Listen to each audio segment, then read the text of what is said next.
na na na, whoa, na na na na. This my time to shine. Everybody gather round. I'm the new kid in this town. Let me lay it on the mic. This my time to shine. Na na na na, whoa, na na na na. This my time to shine. Just kick back, enjoy the ride. My advice is don't think twice. Everyone around the world, look at me, I'm fine. This is the way it's gonna be. Just you and me, so hold on tight. Yeah, this time is mine. Come join the ride. Be bright, be loud, be you, behold the one that you've been waiting for. Nay. Na na na na, whoa, na na na na. This my time to shine. I'm shining. People, you are with me now. I'm not here to play around. Let me show you what I am. This my time to shine. All together one more time. Ring my bell and let it chime. Everyone around the world, look at me. This is the way it's gonna be. Just you and me, so hold on tight. Yeah, this time is mine. Come join the ride. Be bright, be loud, be you, behold the one that you've been waiting for. Nay. Na na na na, whoa, na na na na. This my time to shine. I'm gonna tell ya, this is about me. I'm with the wind. I'm gonna tell ya, this is about me. I'm worth the wait. I'm gonna tell ya, this is about me. I'm worth the wait. I'm gonna tell ya, this is about me. I am with the wait. Be bright, be loud, be you, behold the one that you've been waiting for. Nay. Na na na na, whoa, na na na na. This my time to shine. I want it now and I ain't never gon' back down. I want it now and I ain't never gon' back down. I want it now and I ain't never gon' back down. I want it now and I ain't never gon' back down. I am no regular citizen. Nope. Do you understand what you're witnessing? You cannot tell what the difference is. I want it all and I'm winning it. I do not care about opinions. Time to make a few decisions so I can take a position. I'ma go get it, I'm punching and kicking. I keep on moving, they after me. Just do it and stop at our talking G. I'm not expressing no modesty. I can't see nobody stopping me. If there's a problem, I gotta solve it. Straight to the top, I can't see myself falling. I gotta grab it, there's no time for stalling. Number one son that don't have other options. Now I'm fired up. I'm sorry, brother, your time's up. I see the top and I climb up. I came from the ashes, I rise.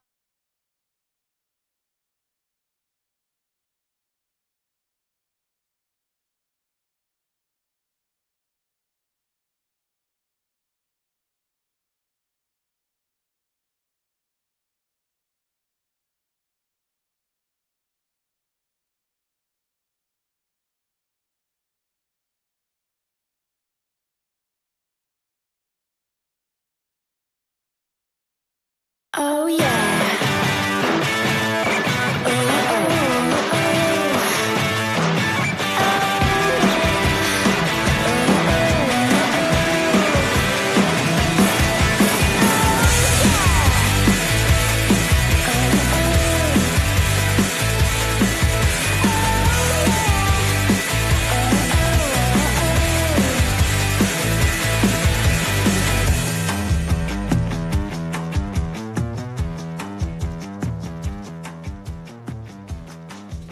It's a pivotal day number 9 of the 13th CISM World Military Women's Football Championship. Our first match today features the United States looking to lock themselves into at least the bronze medal match. They take on Ireland, coming off their first ever win in the tournament. The Irish, of course, looking to try and pull off a stunner here in Spokane. Hi, everybody. I'm Alex Gould. Alongside me is U.S. Air Force Staff Sergeant Shelby Pruitt-Johnson. Really appreciate you joining us here today. Shelby, the United States looked to finish off Group A with a strong win over an Ireland team who searched for the upset here at Union Stadium. Ireland's coming with heads high after that first win with a lone goal by Siobhan O'Sullivan in the 78th minute last match. But the U.S., like you said, they're looking for that ticket to the bronze medal match, so both have great motivation to play their A game here today. And of course, the United States got revenge on Germany, winning 2-1 a couple of days ago. All right, let's take a look at the Group A rankings. Let's take a look at the standings. The standings are pretty simple to this point, Shelby. The United States, who have 6 points, look to win here to get to 9, which would automatically lock themselves in for the bronze medal match with a win or a draw. They could even lose to Ireland today. As long as they don't lose by 7 or more, they would still make the bronze medal match. The Irish team could tie for second in the group with a win, but because of goal differential, that's the key. Goal differential is the tiebreaker. The Irish would miss the bronze medal match. And of course, you take a look here, Cameroon, boy, are they in a good spot. They play Belgium later on tonight at 7 p.m. Pacific time. They are looking to become the first African nation to reach the gold medal match with a win or a draw against Belgium. If the U.S. wins and Belgium pulls the most shocking upset in tournament history, the United States would still have to have a better goal differential, which would mean, as you see there on your screen, they trail Cameroon by a 6-goal margin. So they not only have to hope Belgium pulls off the upset, but have to hope they win by about 5 or more goals here today. And of course, in Group B, South Korea and France have the star-studded Spokane showdown tomorrow at this very time to determine the winner of Group B. That's a 3:30 Pacific time start for that match, Shelby, and that is must-watch football. I was just going to say the same thing. Pencil in that match between South Korea and France. It is going to be a great technical match between the two teams and really show who's going to be bringing it on in the bronze medal and the gold matches. Speaking of France, let's take a look at some of the highlights from yesterday's matches. We will start with Mali's win over the Netherlands, and Shelby, the first ever win for Mali in this tournament, much like Ireland did the other day. What a special moment it was. Umu Kone had 2 goals and an assist to cap off a 3-0 defeat of the Dutch. It just brings Umu Kone into the list of scorers, the top CISM goal leaders, and that she's tied now with 9 other players for that 3 goals. The Netherlands were able to get a goal late in that match, but Mali was celebrating. It was a big-time victory. In the nightcap, Canada's wall of defenders held strong through 60 minutes of action, but it was a 62nd minute goal by Anissa Belkacemi to give the French a 1-0 lead. She added a second strike 15 minutes later to cap off a 3-0 defeat of Canada. And that match set up what is essentially a semifinal between them and South Korea tomorrow. And like we were saying, we can't wait for those two to compete for 90 minutes, partner. Canada really held strong. They had a shutout against France in the first half. They were holding it strong, but just let a couple in after the second half. So France with a big-time win. Of course, the Ireland team coming out of the locker room here. They will join the United States for the CISM March. But I think we can take a look at the tail of the tape right now and see where these two teams are at. Just these two, as we were saying earlier. Ireland's first ever win, the 1-0 victory over Belgium because of the goal by Siobhan O'Sullivan. They get 3 points, and then the United States, they have 2 wins in this tournament. A 10-0 victory over Belgium, and then a 2-1 sweet revenge win over Germany. They were asked, the United States, who are you most looking forward to competing and trying to beat at the pep rally, Shelby? And they said Germany because of Germany's 1-0 victory a couple of years ago in Wuhan. The support between the nations, and even though there was that friendly rivalry, they were both hugging and clapping and being friends with each other at the end of the game, and I'm sure that they hung out because those two teams have a great special relationship, as well as a lot of these teams here playing at the CISM tournament. The heat is back today. So it was about 75 degrees yesterday. Got up to about 78, 79 degrees Fahrenheit. But boy, the heat is back today. It was about 23.7 degrees Celsius at the start of the day yesterday. Of course, that is way up today. So about 90 degrees Fahrenheit. It's going to be a lot hotter. I know in Ireland they're not quite used to this weather, but boy, they were on fire on the pitch the other day in their win over Belgium. You could just see how elated Darren Cody and the rest of this team was. It was such a fun match to call. Well, we'll see here today how they celebrate, their win, their draw, or even their loss here today against Ireland. So again, the United States and Ireland getting ready. But talking about the time differences, whether you're on Pacific time, maybe you're over there in New York or on the East Coast, it's going to be a 6:30 start time. Maybe you're in the southern part of the country or the Midwest, 5:30 start time. And then if you're in Ireland, 11:30 p.m. So an 8-hour time difference for those of you in Ireland. But again, as always, we hear you, we see you. I know this Irish team has been dancing and diving, having a lot of fun, both on the pitch and off the pitch. They've had great bonding experiences, Shelby, with a lot of these other nations. Well, speaking of bonding experiences, here we'll have the two teams, Ireland and the U.S., walk out onto Union Stadium Field with the CISM March, kind of uniting the two teams together.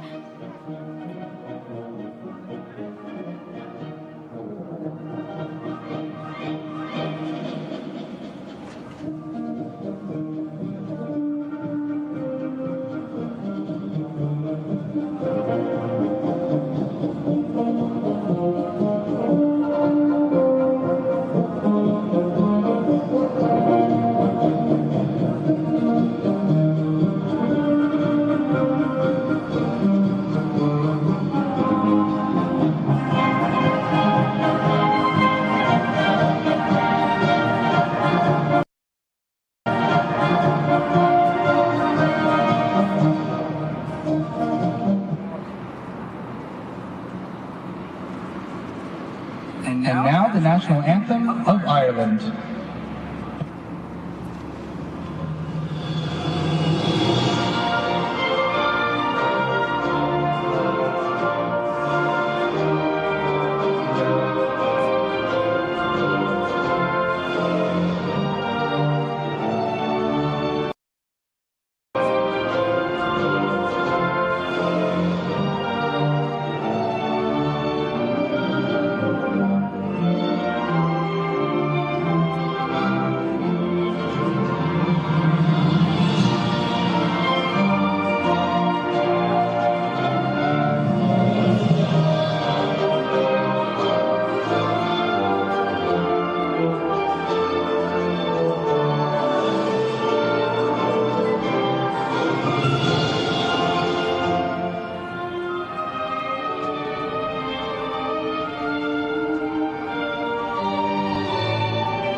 And now the national anthem of the United States.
big round of applause to the Spokane youth marching on the field with the players and our Two beautiful national anthems there as you take a look at the referees for today's match. Referee Mariska Overtoom from the Netherlands. Assistant referee Don Frijn, also from the Netherlands. Johan Tita, assistant referee from France. And Alexandra Collat from France as well. Some family shout-outs for the referees I'm going to get to in a moment after the starting lineups here. I know the referees wanted to shout out some family watching back home in France and the Netherlands. But as the players, the captains today in center circle, will flip the coin here and exchange the banners, we will take a look at the starting 11 first for the United States.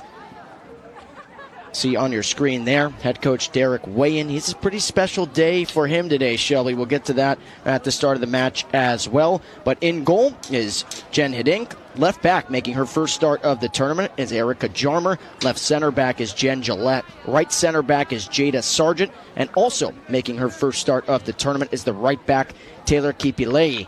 Then the holding midfielder is Simone Gardner. Two attacking mids for the United States today. They have Kyle Bridell and Christina the Bear O'Sullivan. The three forwards for the U.S.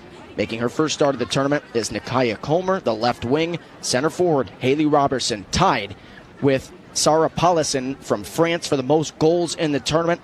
And then rounding out the starting 11, making her first start of the tournament as well, is Lauren McGovern, the right wing. All right, let's take a look at Ireland's lineup. You see it there under head coach Darren Cody. In goal is Lauren Dunn. She was sensational. Had a shutout against Belgium last match. Left back is Leah Walsh. The left center back is Shannon Thomas. The right center back is Rachel Madden. And the right back is Essie O'Connell. In the middle of the pitch for Ireland, Leah McAvoy is the left mid. The attacking mid is Shelley Keogh. Then the right midfielder is Chloe Foy. And then the three forwards from left to right. The left wing is Daisy Teisel. The center forward is Angela McGuigan. She was terrific last match as well. And then rounding out the starting 11 is Emer Nolan. So those are the starting 11 on both sides of the pitch. And you will see the United States will, and their keeper and Jen Hiddink will have to look into the sun here in the first half. And the United States and Nikaya Comer will start with the ball. But referee shout-outs real quick. We're giving shout-outs on the broadcast this week. Mariska Overtoom, the head referee, wants to shout out her siblings, Franca, her older sister, Jessica, her older sister as well, Case, her little brother, and then Willie, her older brother, as well as her parents, Rebecca and Peter. Loves you guys very much and misses you. Don Frijn, the assistant referee, his mom, Debbie, and his dad, Paul. Love you guys very much and miss you as well. And then Johan Tita, his wife, Cecil, and his 1-year-old baby girl, Lily. So those are the shout-outs. And Alexandra Collat said, listen, I want to wait until I'm the head referee. I promise there's family to shout out. So we're going to get to her shout-outs either tomorrow or during the bronze and gold medal matches when she works next as the head referee. But big shout-out to these referees for everything they do. And we are underway here, 30 seconds into the match. And it will be an Irish throw-in here on the near side. number 13. Well, as you can tell, both teams are very excited to end group play here. Both teams were taking a photo on the sidelines before the game started. They are ready to bring their A game and going to play some great football here today. So Rachel Madden threw it in there. United States not starting today is Morgan the Cheetah Roberts as the right wing. So she is not starting today. Neither is Katie Gernsbacher, who had the decisive goal in the 64th minute against Germany. Chipped one over the keeper and Michka and finished it herself. It was one of the most spectacular goals we've seen all tournament long. Aaron Spear. Now, Scotty Colton, the left back, who was injured last match, is not even dressed today. So she is not available for the United States. There's no Meredith Reisinger today, as well as Kaylee Utley, the left wing, captain in the Army from St. Louis, Missouri. She had the first goal last match against Germany in the 11th minute to get the scoring started. So a lot of changes on the United States side of things.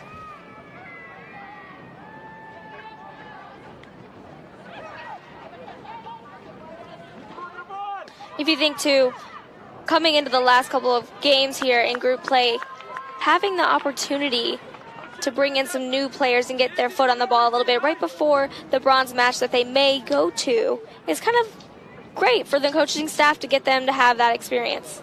Erica Jarmer throws it in, looking for Comer. And it will be a corner kick. So a corner kick here for the United States. Corner kick for Team USA. The corner kick played short, and, well, we'll do it again. That was played short by Lauren McGovern, the right wing, who's taking the corners here on the near side of the pitch for the U.S. team today, making her first start of the tournament. Lauren McGovern is a captain in the Army from Denver, Colorado, as she takes this shot. McGovern, low liner. Finds it at her feet again, see if she wants to play it back in to the penalty area.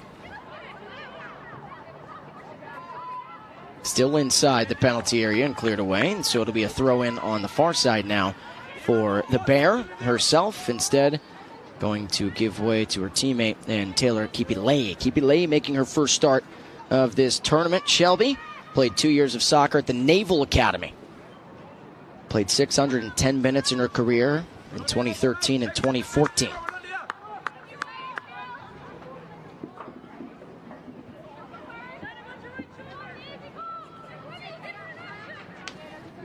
Throw in there by Leah Walsh, the left back, who played sensationally. I mean, this back line for Ireland is some of the best we've seen in this championship setting.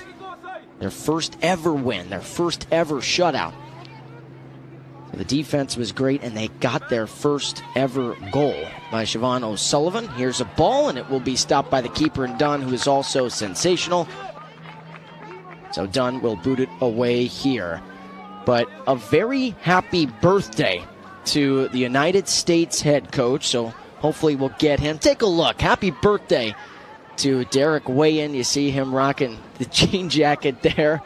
He is such a funny guy and fun-loving human being. One of the best people we've gotten the chance to meet.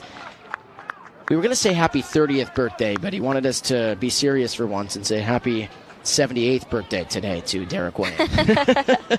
But I know his wife Melissa, son Max, and daughter Bella wish they could be with him today, but they are so proud of the coach that he is, the husband, father, and person that he is. And I know, Shelby, we've only known Derek for about 10 days or so. We finally hit the double-digit mark.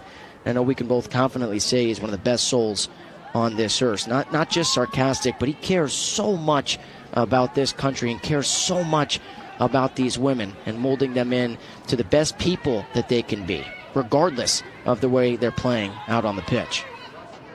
You know, I was going to say the same thing. That it's one thing to care as a coach about the team, but it's another thing to care as a person to these ladies here. He talks a lot about mentorship and leadership, and these women here, great job at him being a coach and just caring for these ladies. I know they're having a watch party in Georgia. A lot of his family is tuning in, so we say, hi, guys. We hear you. We see you tuning in. Now you're hoping that husband and dad and gets a victory today. I know Ireland is hoping and wishing a happy birthday to Derek Wayan, but hoping that they get the victory against the United States today. But also, too, a shout-out on the Ireland side of things. Devin Roach, the trainer for Ireland, had to go back to Ireland for a wedding. So he could not see this match, but he did get to witness the history a couple of days ago against Belgium. And so Darren Cody and the rest of the staff and team wanted to wish him safe travels. I know he's in the Denver airport right now trying to tune in before some of his connecting flights back to Ireland. So, Devin, appreciate everything you did. Good ball here. Dunn was a little indecisive. Comer couldn't get to it. It's punched out by Dunn inside the penalty area. That's Shelly Kyo. Here's Comer again. Blazing speed from number 2 for the United States. Still has it. Robertson. He's got 4 tallies already. And it's cleared away. A throw-in for the United States.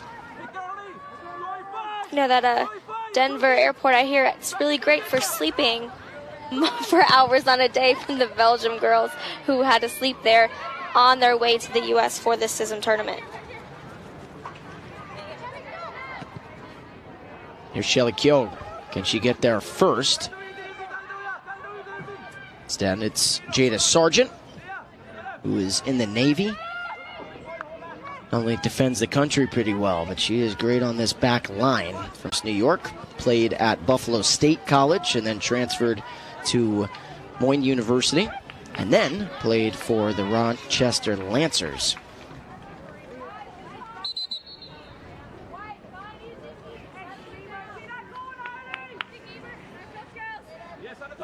So far, 8th minute of the match, 0-0 between these two nations. But these two, Shelby, and we were alluding to it in the pregame, have had so much fun with one another, so much respect, and every woman has really soaked it all in, this experience and getting the chance to be here.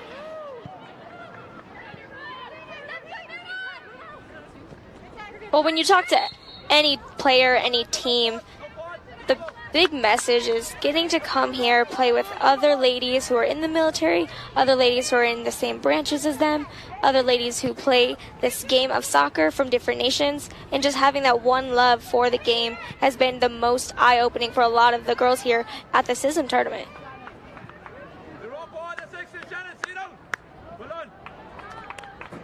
McGovern tried to save it over there, but it's going to be a throw-in on the far side right by the corner flag.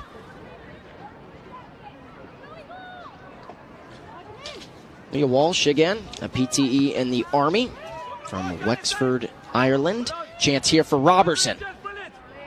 Good deflection. It's going to be a corner kick on the far side. That was Rachel Madden, a lieutenant in the Army, who deflected it away. So McGovern, looks like she's going to be taking all the corners today for the United States. See if she can set up the first goal of the match. Again, a low liner. Looking for the Bear. The Bear saved by Dunn. Head by Robertson. Left foot try by Brydell is deflected. And who was it last touched by? It was last touched by Kyle Brydell. It's going to be a goal kick for Dunn again. Dunn has been sensational. Another couple of saves there for her.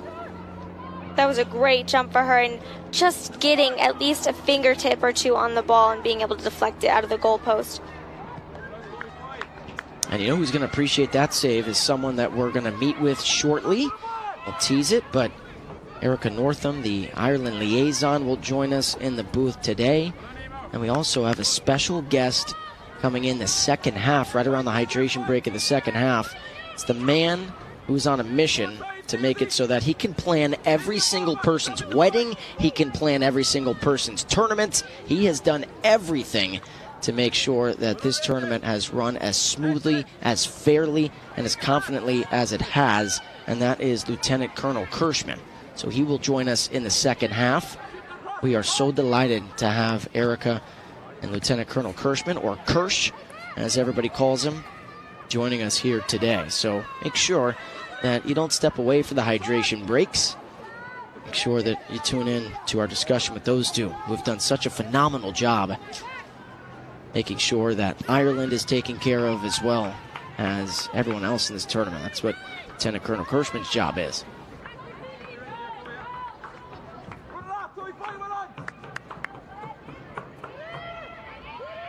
So here is Comer. Left foot, right foot, deflection by Kyo.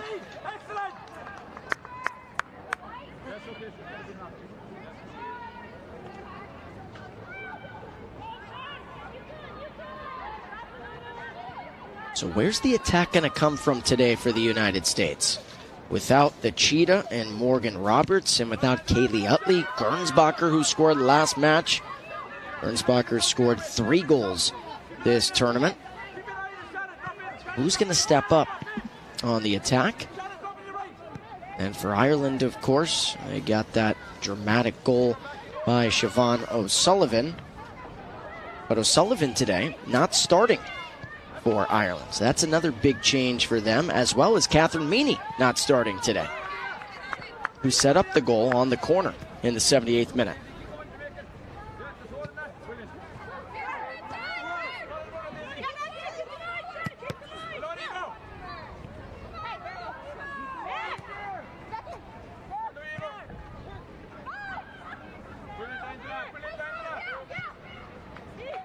Nice through ball there, and the flag stays down. Flag stays down over there. Don Frine kept it down. Lauren McGovern, and that is, well, off of the mark and off of the target, trying to find Comer, and it will be another goal kick for Dunn.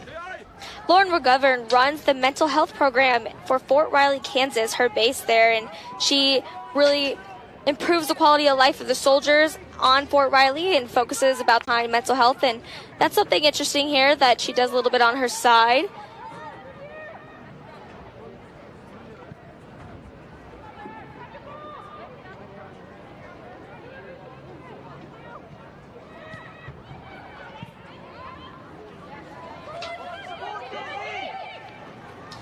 An Ireland attack here with little to no help. That's Angie McGuigan. Angela McGuigan, lieutenant in the Army for Ireland, lays it out wide. Emer Nolan, second lieutenant in the Army, also from Wexford. Talking about Wexford earlier. Nolan's an artillery officer. Played for Ferns United growing up. He's been with the defense team now for 6 years.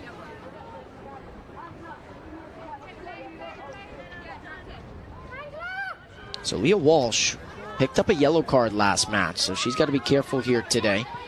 She's played for the team for 4 years now. Talked about it last match, talked about it throughout the tournament. A lot of these players play other sports and decided, hey, I'll go play some football, I'll play some soccer. I'd love to represent my nation in Spokane. Darren Cody said, all right.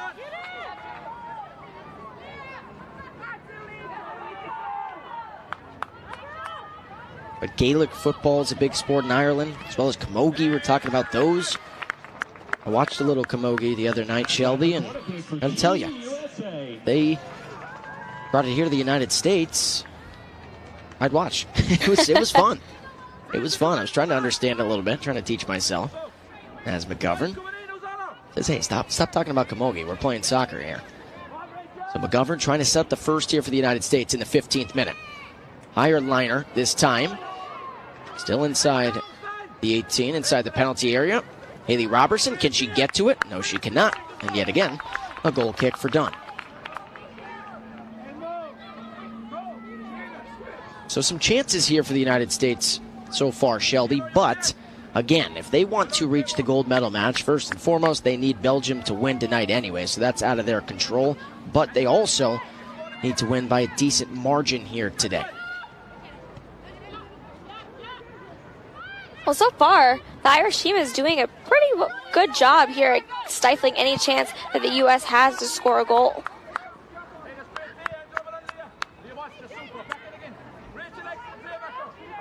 Jen Hiddink played at the Air Force Academy, talked about her last match. Second best goals against average of 1.28. Second most saves ever in a career for the Air Force, with 353. And guess what? The third most shutouts with 14.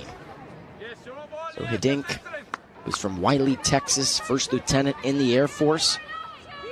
She is a pretty good goalkeeper.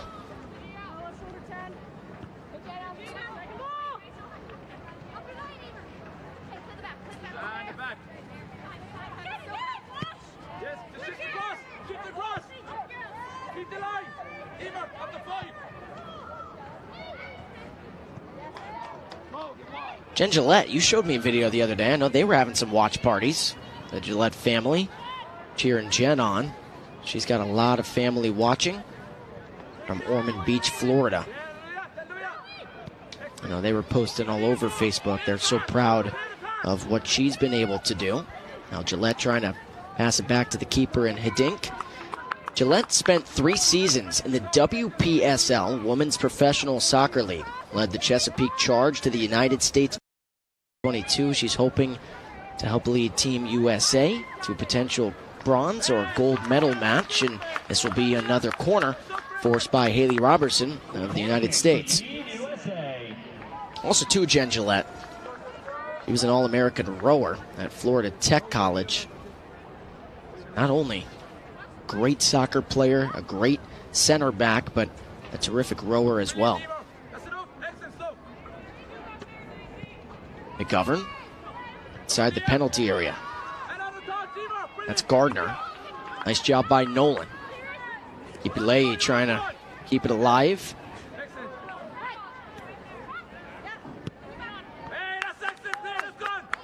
When you talk about a lot of these players having different sports and different hobbies and athletic hobbies at that, it really opens up a new perspective to a lot of these players when they play the game of soccer. I think when you play a different sport, it benefits just learning a new way that people communicate, that a team operates, and then bringing it here and seeing how you can implement it on the soccer field, the football field, in your game here.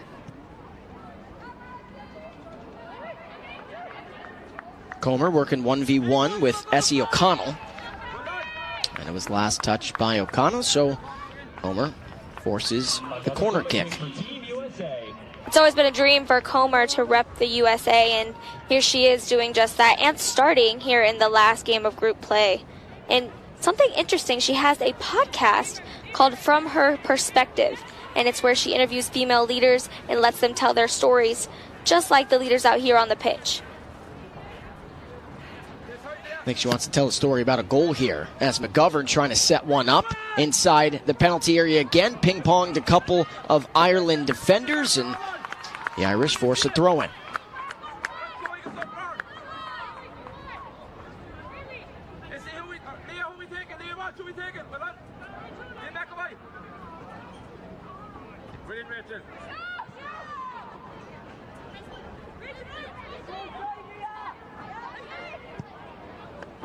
Haley Robertson looking for a fifth, first of the match, and there it is. Who else but number 31 for the United States? Haley Robertson connects with the left foot, and she says, move aside, Sarah Paulison. She is back on top of the goal leaderboard as the U.S. leads 1-0 here in the 20th minute. That makes 5 for Haley Robertson here, and her mom, dad, and I know her boyfriend are watching and so proud of that goal here, the first goal in the last game for the group play for both teams. And how about the pass into the penalty area inside the 18 by Jada Sargent. Jada Sargent getting the start today on the back line for the United States. Put a ball right off the chest of Robertson. Robertson controlled it and connected with the left foot. So a good start here for Team USA, 20 minutes in.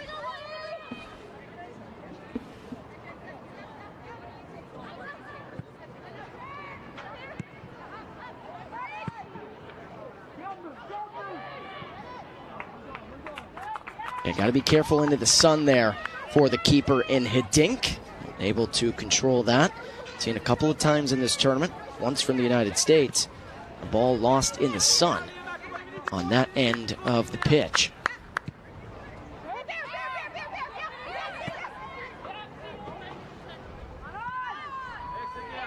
Boy, Shelby, how much has this Irish team improved since that match against Cameroon? I know they just allowed the goal there, but they've been playing stout defense. They allowed 12 against Cameroon, a learning moment, of course, for a very good Cameroon team. And the whistle blows. That was just outside the penalty area. So no penalty called, of course, but it's going to be a free kick about 2 feet outside the 18. Well, you talked about it a little bit. It's a growing and a learning experience for all these teams. So coming out, and this is their last game of group play, so this is kind of when they get to really implement everything that they've learned throughout the entire tournament. Lauren McGovern, who played over 1,200 career minutes at Army from 2014 to 2017, notched her first career goal her senior season. A spectacular moment for her. 19A Armor Officer. Chipped in to the 6. Did Dunn touch it last? It's kept in by Brydell over there. So it will be a U.S. throw-in on the far flank.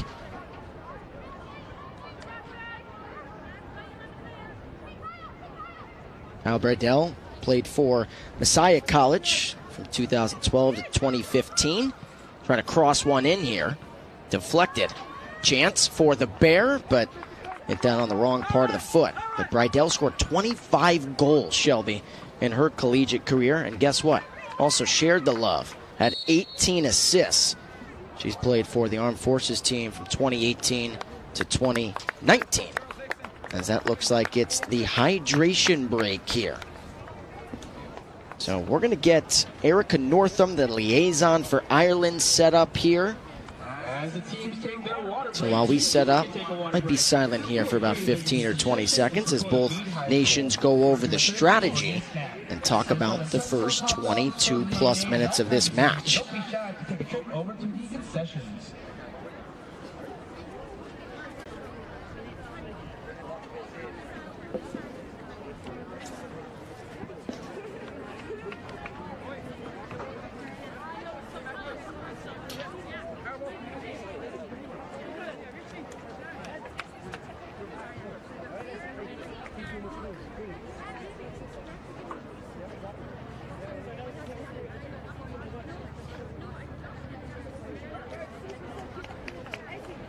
So both nations talking it over as we're here in the booth again. Alex Gould, U.S. Air Force Staff Sergeant Shelby Pruitt-Johnson, as well as Tech Sergeant, correct? Master Sergeant. Master Sergeant. Yes, I was close. Very close, very close. And she told me that, of course, too. She literally just said it, so that's a bad memory by me. But Master Sergeant Erica Northam, really appreciate having you here. Excited to be here. First and foremost, we want to ask you a simple question.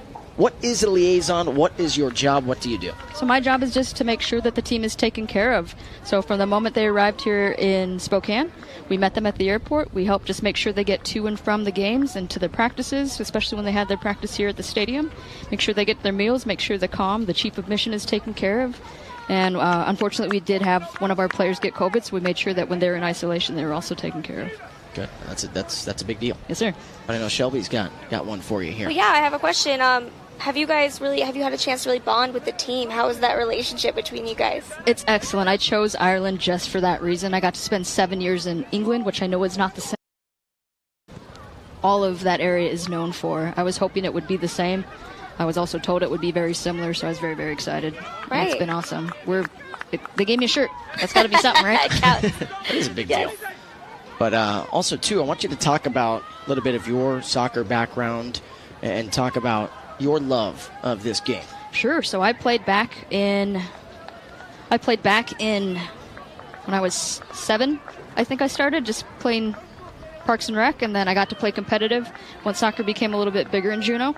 And then I got to play a little bit in high school. I did get to play a little bit with the Air Force. We played in a similar tournament, very, very small in the scale. It was the CC Air Indoor Soccer Tournament, and that was over in Werendorf, Germany. So I think they just finished their 3v3 basketball tournament over there for CISM. So very, very small tournament, 5 teams. But that's what kind of got me thinking it would be awesome to be a liaison. I've coached, I've played, and I've also gotten to support. Right. I mean, would you say that it's been a good experience so far? I mean, we're about to get here into the game, but I wanted to see what your thoughts were on the experience. It's been absolutely amazing.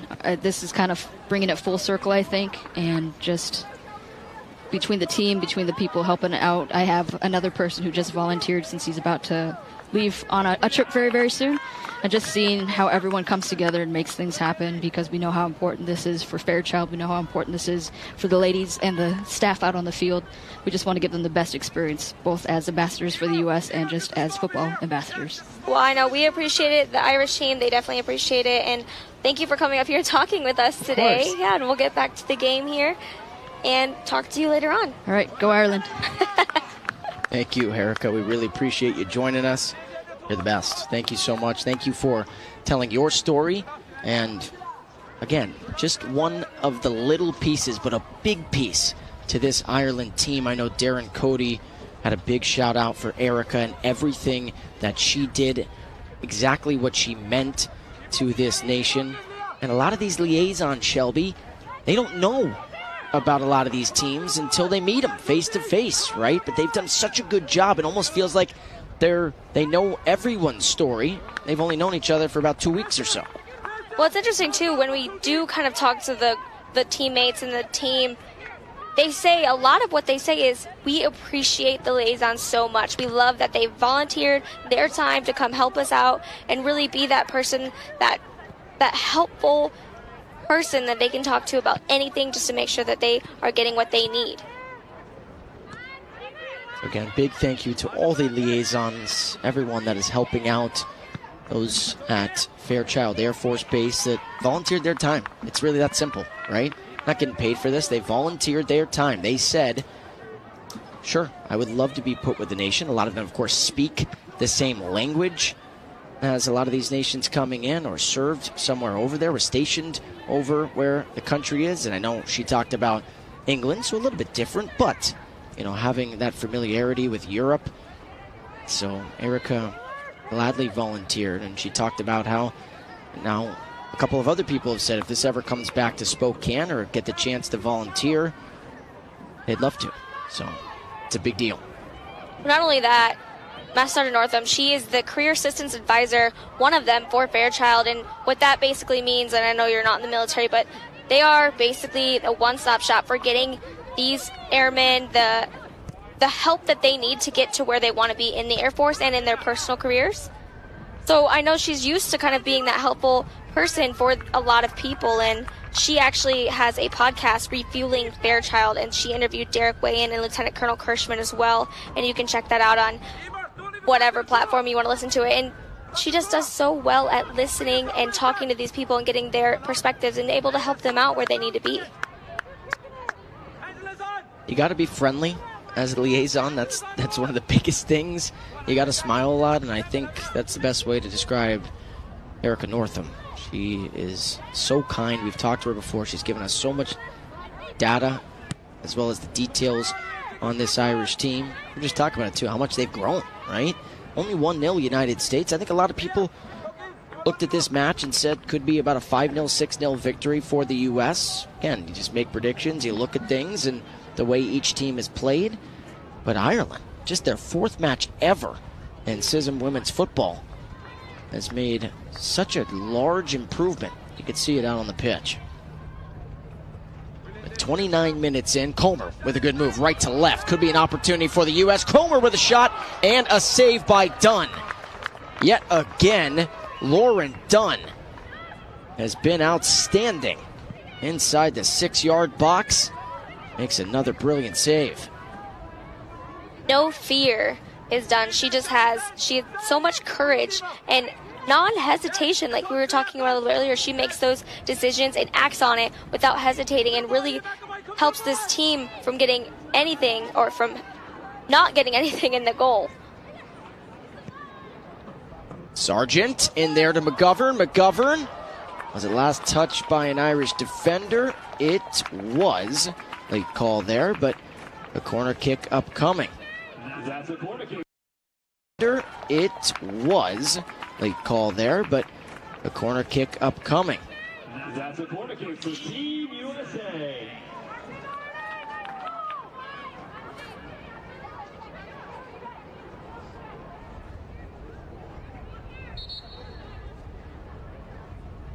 Taking a look at this last save. Nice move by Comer. Didn't quite have the angle, maybe.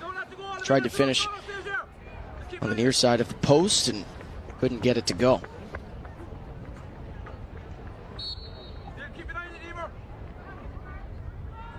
McGovern. Can she set up the second for the United States? Inside the penalty area, and it's pinged away. Good clearance there by Essie O'Connell.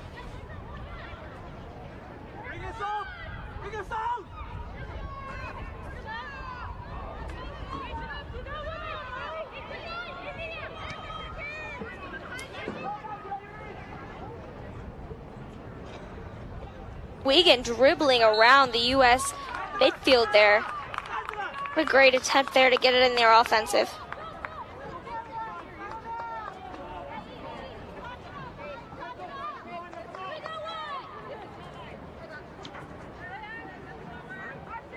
So again, the storyline in this match as a player is down for Ireland.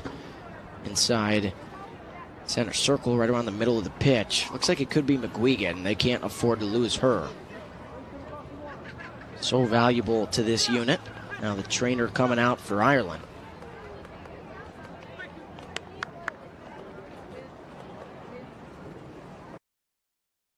Richard Crowe there for Ireland. Richard Crowe is one of the assistant coaches. Again, their trainer, we talked about him earlier, but Devin Roach had to duck out for a wedding. So Richard Crowe trying to showcase to Devin Roach that he knows what he's doing, making sure that McGuigan is okay, working on that right leg. Take a look at it again. McGuigan went down, collided with O'Sullivan there. Crowe, he's been the head coach for this team since 2018, but he also coached the Irish Defence Forces men's team. So it'd be interesting to see his thoughts, what the difference is between men's football and women's football as McGuigan gets up here and walks off the field. Yeah, and that was the difference. So that was the difference we talked about at the first match. So head coach in Ireland is an assistant coach here in the United States. Of course, Darren Cody, the team manager. A lot of times in the United States, we call the manager the head coach. And so we're a little bit confused after that first match, but we gave Darren Cody his props. And Mr. Crowe was telling us he was a star in Ireland for us shouting him out, saying he was the head of the program. And so he now also can put he's a trainer on the resume as well, as he takes care of McGuigan. And McGuigan is right back onto the pitch.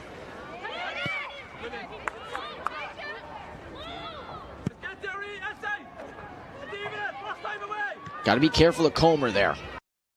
Careful of Comer there. Her speed is so lethal. Essie O'Connell kind of waited to get the ball. It's one of those situations where maybe she has to come up a little bit quicker just because Comer can fly.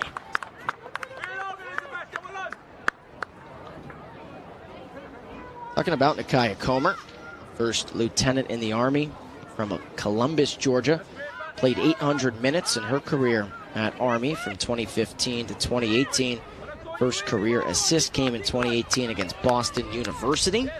He's a logistics officer. Jarmer, right foot, into the penalty area. McGovern couldn't get there, and making sure was done that it got over the goal, and it will be a corner kick.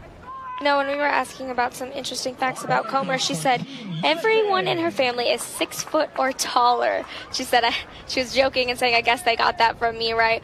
But in another way, and I got told this a lot in soccer because I'm tiny, if you have that speed that Comer has, you don't have to worry about your size because the other players don't have a chance to even touch you. McGovern, right foot of Gardner. Gardner just missed to the right of the net.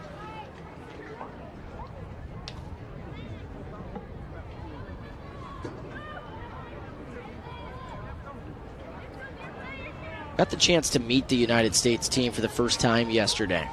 Derek Wayne and Marcy Walton set that up. They were talking about things to say on the broadcast, and a couple of them just said, make up random facts. Said, make up random things. They said, we believe in the talents of you and Shelby to talk about these things, but also it was so funny because while they said that, they were filling out certain things to say on the broadcast and talking about their backgrounds, where they come from, military history within their family, and talking about how special their families are. And so they are lighthearted human beings, but also take it seriously. They want to at least get to the bronze medal match. You know, they were hoping for gold, but they are going to need a couple more goals here and some help from Belgium later on tonight. Still staying focused yesterday was the U.S. team during their practice.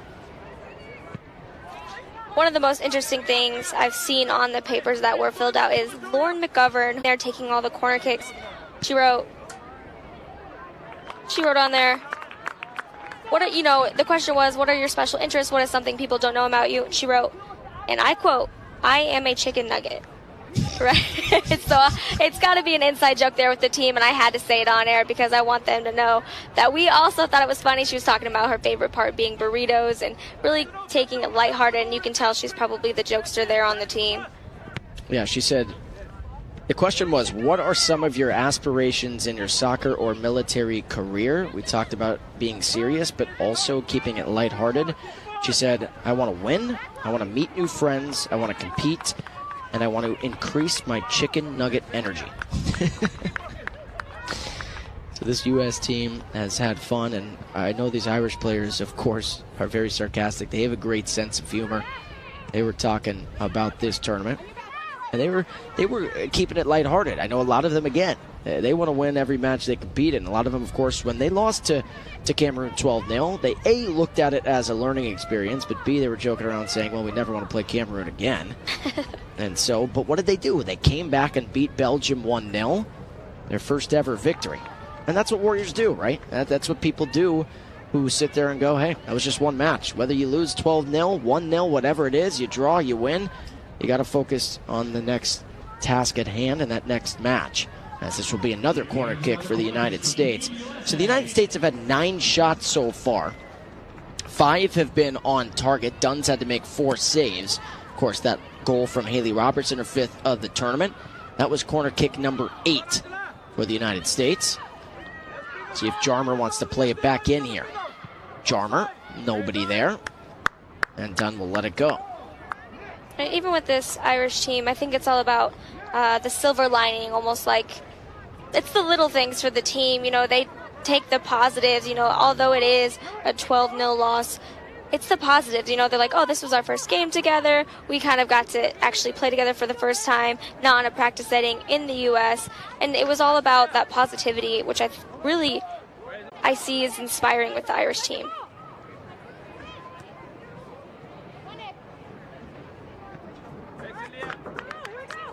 So a 19th minute goal by Haley Robertson, as we've said, pushed past Sarah Paulison for France. See France take on South Korea tomorrow, but Haley Robertson now back on top after Paulison tied her yesterday with her goal, as Comer was offside, so Dawn Frein was all over that one. But Robertson is the difference. She was set up by Jada Sargent. As we said, Jada Sargent has the best name to be in the military. But Sargent got the assist in that 19th minute. But Ireland, their defense has been pretty good. Haven't had too many attacking chances, though, yet. Have not put up a shot and haven't really tested Hiddink.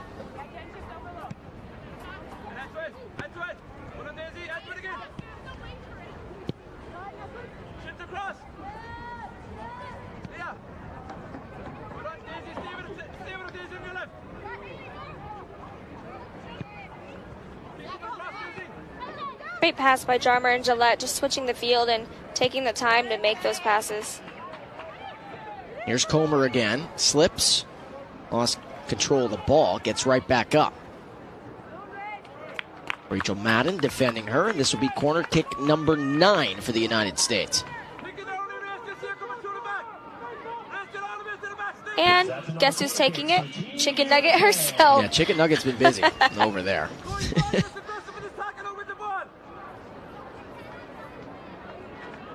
Teammate buy her chicken nuggets if she sets up a goal here.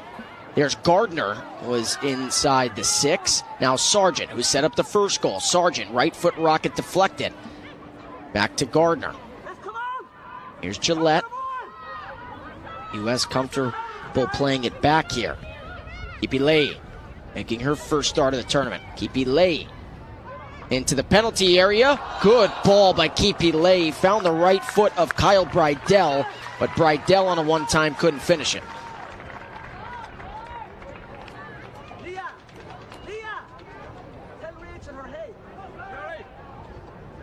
Let's check it out. Just getting a foot on the ball no matter what it was. It was almost like a scissor kick there in the goal box.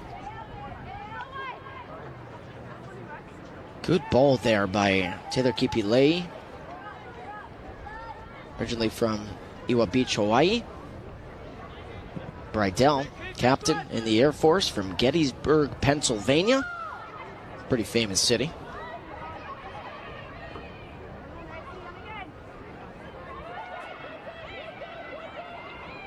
Sargent, again, was looking for Robertson. Robertson thought maybe Comer was there.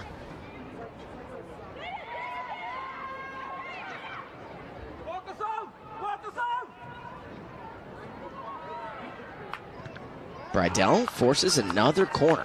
How about number 10? Double digits here in the first half for the United States.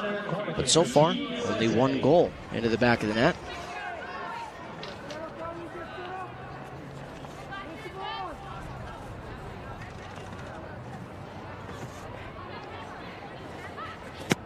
McGovern.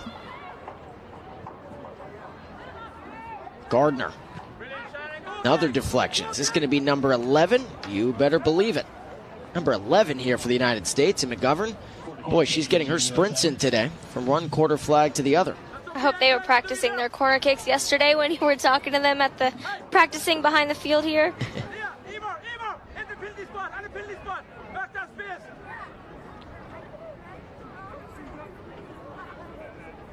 Yet again, McGovern. Gillette in the middle of the mix. So was the Bear.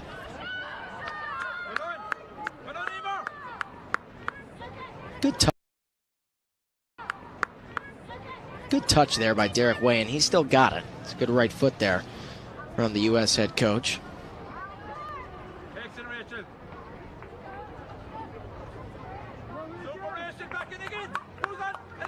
Can the United States get a second tally here as we approach the 44th minute of the match?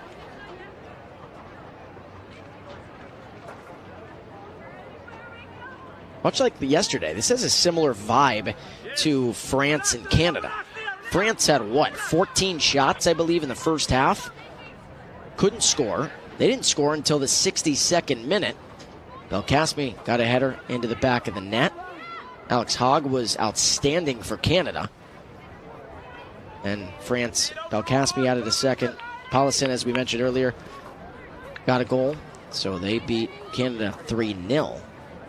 Similar vibe here, Shelby. 1-0 U.S., about to be the 45th minute. Well, when you have goalkeepers like Dunn and Hogg, it's hard to get a goal on them. It's more or less those impossible shots, those quick one-touches into the goal that can't really be stopped.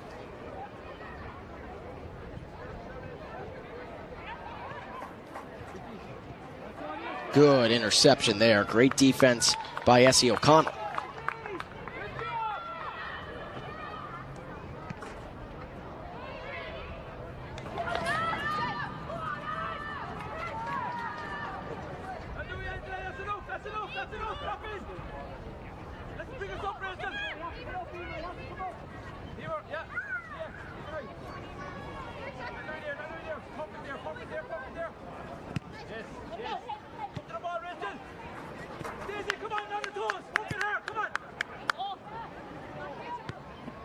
Could be one last push here for the United States. Robertson stops on a dime. So good with the ball at her feet. Dribbles it back. Now passes it back to Kipi Lei. Looking to find Jarmer over here on the near side. There is Jarmer. Give and go between her and McGovern. Jarmer. Left foot cross. Ireland's got to get it out of there. Almost clipped the head referee, and there's go overtime. You see on your screen there, 2 minutes being added to this first half.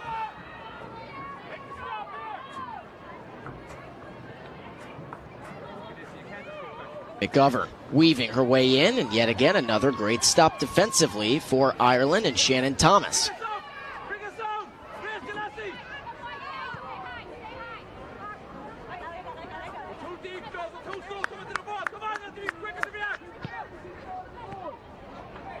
Here's Robertson, so lethal inside the 18. Slipped for a second. Tried to find Comer. Now the Bear. Christina O'Sullivan. Brydell, good move there. Out wide. Here's Jarmer. Jarmer, right foot. Robertson could be a second and just missed wide of the mark. What a ball there by Erica Jarmer. Captain in the Army from McMinnville, Oregon, set up Robertson, and Robertson couldn't believe she didn't finish, Shelby. Yeah, what a touch, and almost just missing the goal box there. See it again. It was all set up by Brydell, who stopped, turned, kept the ball, kept the possession alive, then Jarmer and Robertson. Boy, I know it was a tougher angle just because she was kind of being pushed from the backside there. The United States missed a big-time opportunity to go up 2-0. And now, does Ireland have something here late? The feet of McGuigan. McGuigan. Out wide there to Emer Nolan. Now it's up to Mariska Overtoom, a FIFA referee from the Netherlands, and there is the call. So the whistle blows, and that will take us to the half. The United States dominate the first half, 12 shots up. They had 5 on goal. They had 11 corner kicks, but, Shelby, only 1 into the back of the net. So give Ireland a lot of credit, making it tough on the United States, but it was a 19th minute goal by Haley Robertson, her 5th of the tournament, to put her past Sarah Paulison at the top of the leaderboard. Well, like you said it here, although they are up 1-0 U.S. to Ireland, the Irish defense has been holding it strong and stifling a lot of shots there. 12 shots on the goal and just letting 1 in for the U.S. So 1-0 United States. Both nations going to talk it over. Fans here going to go to the snack bar and chat it up. We have a package for you, another one from our very favorite line producer and former Air Force Staff Sergeant Matt Hester, who sat down with 2 players from Mali to talk about their experience and how grateful they have been to the people in Spokane. We will see you on the flip side of this break.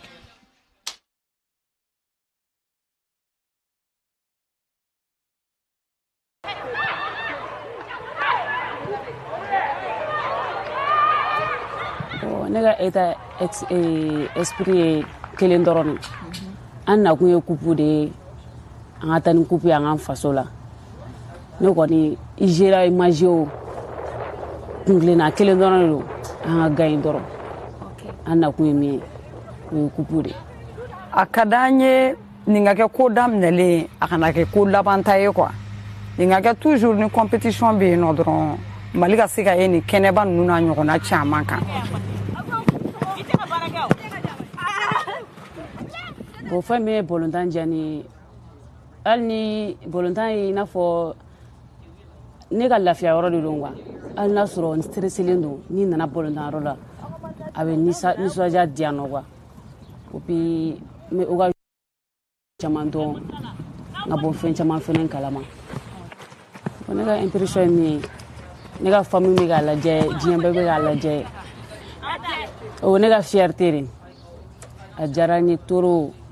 Et puis min yɛrɛ diyara n ye o ye n ka famille ta ye parce que n'i bɔra kɔ kan ka na bolontan na kɔ kan n'i ka famille y'a lajɛ to k'i wele k'i encourager a bɛ courage di mɔgɔ ma quoi mais bon hali n kɔrɔkɛ ye n wele sɔgɔmada in na ko ne bi don ni n sera Mali la yen nɔ a bɛna sɛ faga n ye o bɛɛ ma faamu. Ne bɛ ka Mali an bɛ ka Mali représenter yan bi a diyara an ye kojugu surtout an bɛ 13e édition de la an nana ka na Mali kunna wolo nin ko in na a diyara ne ye kosɛbɛ ka sababu kɛ président min bɛ an ɲɛma an bɛ 13e édition na n'an nana participer n b'a fo kosɛbɛ kosɛbɛ yɛrɛ yɛrɛ yɛrɛ de.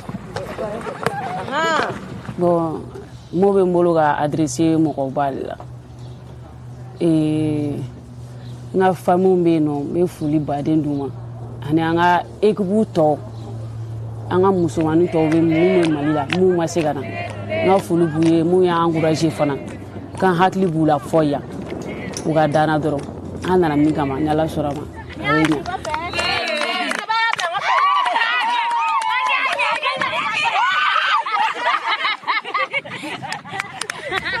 Bon mun bɛ ne bolo bɛɛ nana ka jamana représenter ne kɔni bɛ se ka min fɔ dɔrɔn que le meilleur gagne.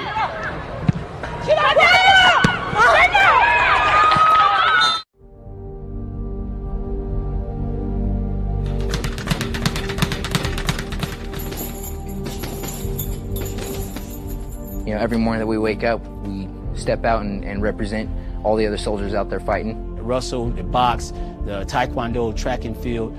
We have the World Championships, we have Pan American Games, we have the U.S. Nationals, and these guys compete in all of those. You know, my friends and battle buddies that are downrange or stateside has been watching me, and I just want to go out there and just do my best for them. Hearing people talk about they finally get to represent their country, and they've dreamed about this, and And I kind of smile because I realize I get to do that every time I go race. When I was younger, or in high school or college, I was winning solely for my own name. When I'm competing with U.S. Army across my chest, I feel like I'm fighting for something much, much greater. It's just an amazing thing to be able to be in the Army and represent the United States. It's easy for athletes in our program to assume that responsibility because first and foremost, they're soldiers. Throughout the Army, not just here, but we expect, greatness every single day. Through basic training, you start to build this huge mental stamina of knowing you can pretty much accomplish anything if you just put your mind to it. Whether it's infantry, whether you're a cook, it doesn't matter. You got to perform under pressure. Most people, they think you're either born mentally tough or you're not. Well, you learn it, and you can always improve it.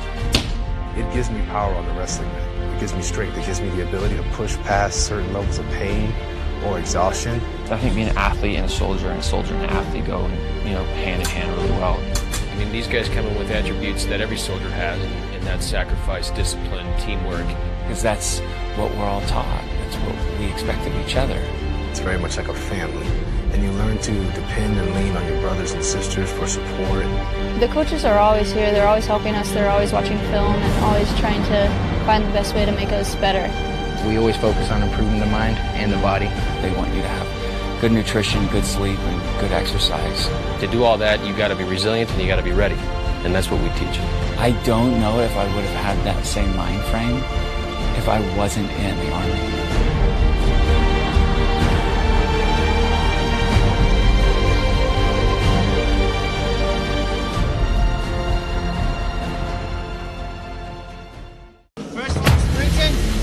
Second one, ball here, sprinting up, coming back down. Third one, the whole time ball here. Third time, ball over the shoulder. You switch every round, right to left. Last round again sprinting, then we jog back. All right? There's no rest in between. Are you ready for more? We set fire to life. Are you ready for more? Go ahead, light up the sky.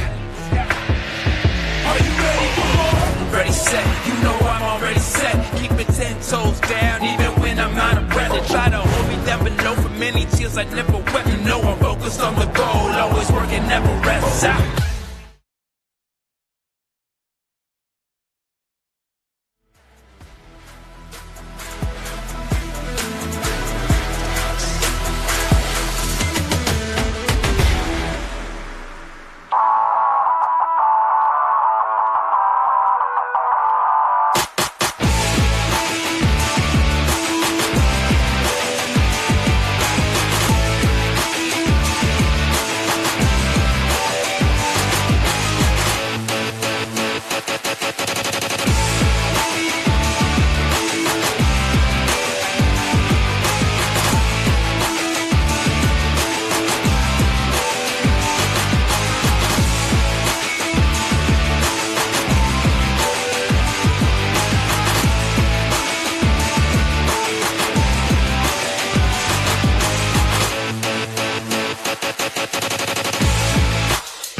Taking a look at the first half highlights. That was the pass by Jada Sargent. Haley Robertson with her 5th tally of the tournament. And that's the difference. 1-0 United States. That was a 19th minute goal by Robertson. Shelby. Ireland, we gave them a lot of credit for their back line and, of course, their keeper and Dunn. They were pretty stout defensively. But the United States, maybe a little bit disappointed because they had 12 shots, 5 on target. They had 11 corner kicks in the first half. The Irish defense, they've been doing phenomenal at stifling the attempts from the U.S. offensive, but now they have to make the switch to get to the offensive attack and maybe score a goal of their own here. But like you said, the U.S. may be a little disappointed that their shots haven't been making it to the back of the net. But coming out here in the second half, we may see a little bit of a difference here. So to be Angela McGuigan, attending the Army. She will start us off. First touch, second half, inside center circle. So Ireland will start with the ball. But adjustment, Shelby. What can Ireland do to get on the attack? They didn't have a shot there in that first half. You know, I think they're doing great in the back line and making some connecting passes to the flank and then getting it towards the center and crossing it above the goal post or in front of the goal will help them get at least something in the back of the net. So Mariska Overtome there, the referee, and we are underway here in the second half. Again, really appreciate you guys joining us. I know this match started at 11:30 p.m. in Ireland. It's about 12:34 a.m. now. Hopefully you stayed up late as Kaylee Utley, who just checked in at half, is into the match trying to find Comer. Comer, a diving save. Robertson, and it's deflected by Walsh. What a sequence there for the Irish defense. I'm not sure how the first didn't get into the back of the net, and then Walsh acted as the keeper because Dunn was still on the turf, and she made a kick save. Take a look.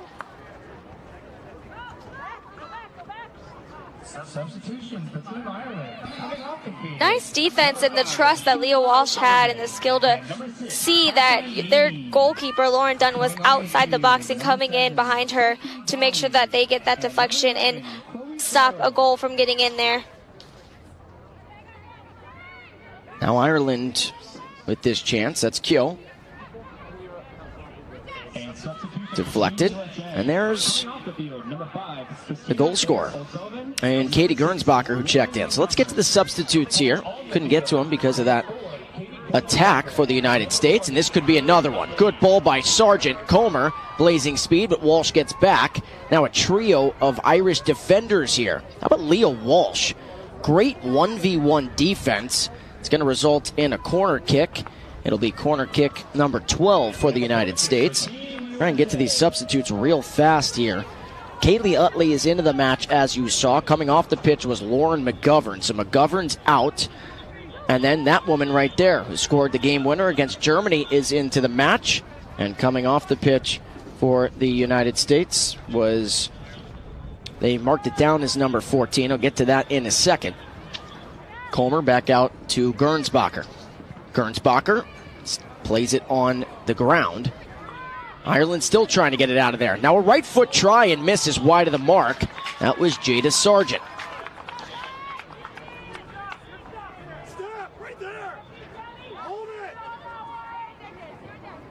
So Gernsbacher came in for Christina O'Sullivan. So it's 4 in for 5. So Gernsbacher goes into that attacking midfield role. And then Utley, of course, came in for McGovern.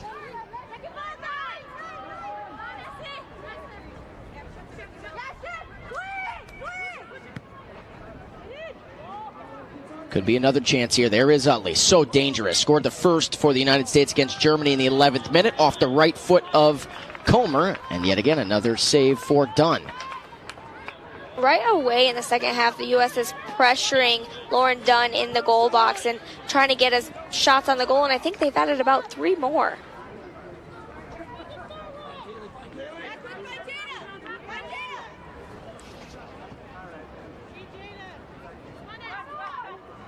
So Ireland has a couple of subs as well. taking a look. It looks like number 11 is into the match, and number 11 is Chloe Farrell. So Farrell, trying to see who she's in for. Again, we're trying to relay it to you guys once it's told to us. So Farrell is into the match. It also looks like number 7 is onto the pitch. That's Sophie Donnelly. So that's 2 numbers that we didn't see in that first half. So there it is. 11 is in for 20. So Emer Nolan is out of the match. Chloe Farrell is into the match. Kaylee Utley gets ready for the corner kick here.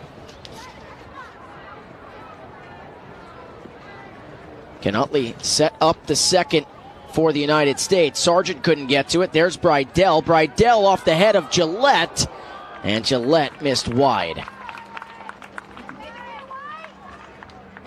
So another good attack there for the United States, but nothing showing. Sophie Donnelly is into the match for Daisy Teisel, so it's 7 in for 14, by the way. That should be all the substitutes, as Gillette just missed it.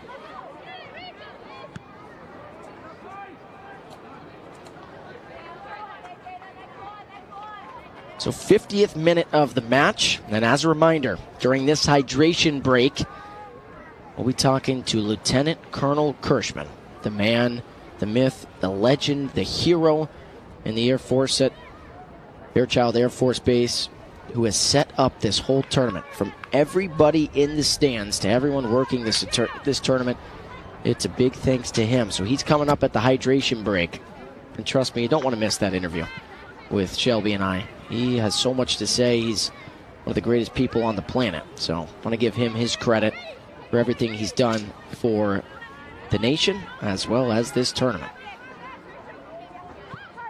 And two, he's a humble guy, right? He won't say it that it was just him. He's going to talk about his teammates and everybody that helped him from Fairchild Air Force Base and the Spokane area to help make this tournament a success.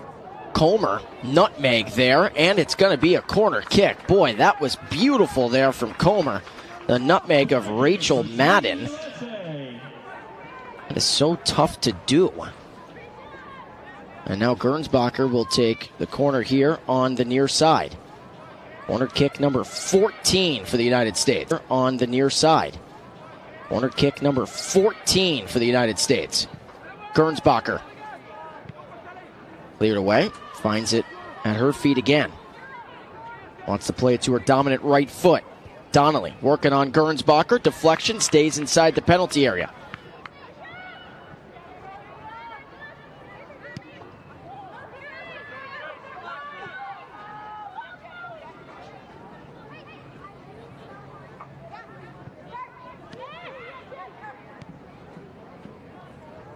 So Utley has switched sides of the pitch here with Comer now. That's what Derek Wayne has done a lot this tournament. So Utley's now the right wing.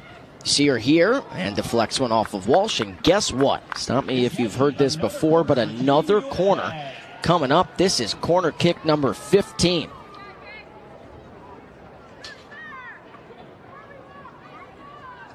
Gernsbacher taking this kick again. And speaking of strong women, she is one of 8 Marines, female Marines in her battalion taking this kick. Katie Gernsbacher. Gernsbacher, low liner off the right foot of Robertson, but it deflects off Kyo, so it's going to be corner kick number 16. Gernsbacher started her collegiate career at the University of Texas, played 2 seasons for the Longhorns before transferring to North Texas, played 25 matches for UT, and then started 14 of 21 for the Mean Green in 2016. 53rd minute. The header from Sargent, field goal is good, but again, too high. United States, much like France yesterday, mimicking the French the way they played against Canada. Opportunity after opportunity, but struggling to find the back of the net.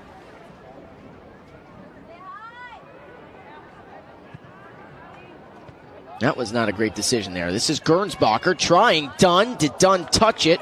She did not. So wide of the mark there by Gernsbacher. The Irish team here has to be proud of the way that they are defending this goal, right? You talk and you see the scoreboard, 20 shots on goal and only 1 in the back of the net for the U.S.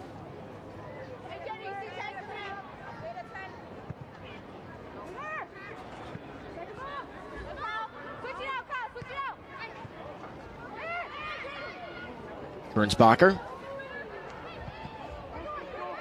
Good spin move before. Finds Comer. So they've reset. So Comer's back as the right wing here. And Kaylee Utley's back to the left wing. Comer goes down.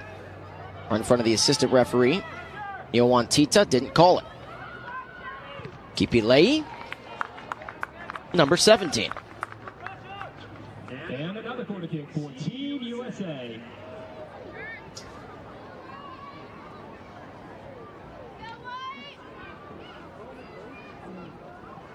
Gernsbacher, who had 2 against Belgium, 75th and 79th minutes, struck within 4 minutes, had the game winner against Germany.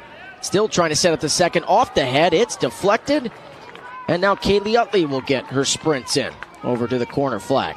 Well, the United States only have 1 goal, but they may set a corner kick record. This is corner kick number 18.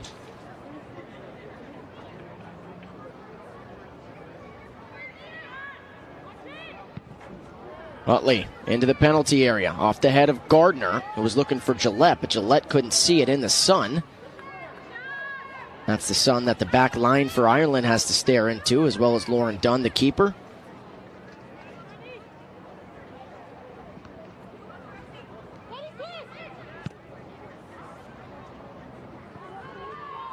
See if Walsh can get it out of there for Ireland, and she does. Just a constant attack here by the U.S. team and constant deflection by the Irish team.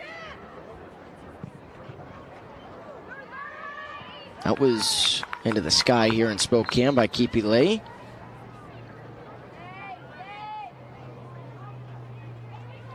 So Kipilei is funny. Question was, tell us something that many people wouldn't know. Awards, recognition, interests, hobbies. She said, I have a Great Dane, also a husky German Shepherd, and a fat cat at home. That was her response. And you saw that there. She shouted them out for watching at home.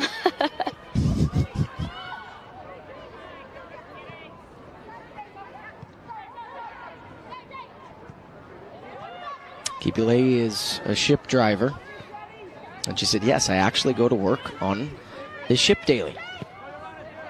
So you just see the sense of humor for a lot of these military women for the United States. Utley, she's trying to get to the right foot, and a rocket off the arms of Dunn, who then catches it in the air. Great save by Dunn to deflect it in the air and got to it before Haley Robertson could get it away from her. We don't have radar guns on the pitch, but Kaylee Utley just struck that ball. It felt like 100 miles an hour. And having, like I said, zero hesitation by Dunn in deflecting it, but then getting right back under it, because we know those deflections are deadly. Gernsbacher, was Robertson on? She was. Cleared away. Number 19 coming up. Corners for Team USA.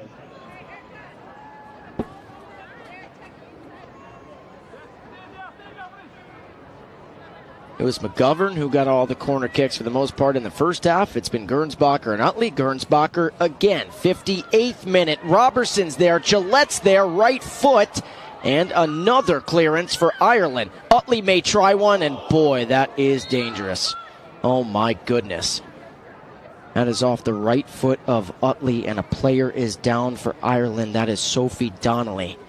Boy, head coach and training staff coming out for Ireland. Oh my goodness. Scary sight here in Spokane.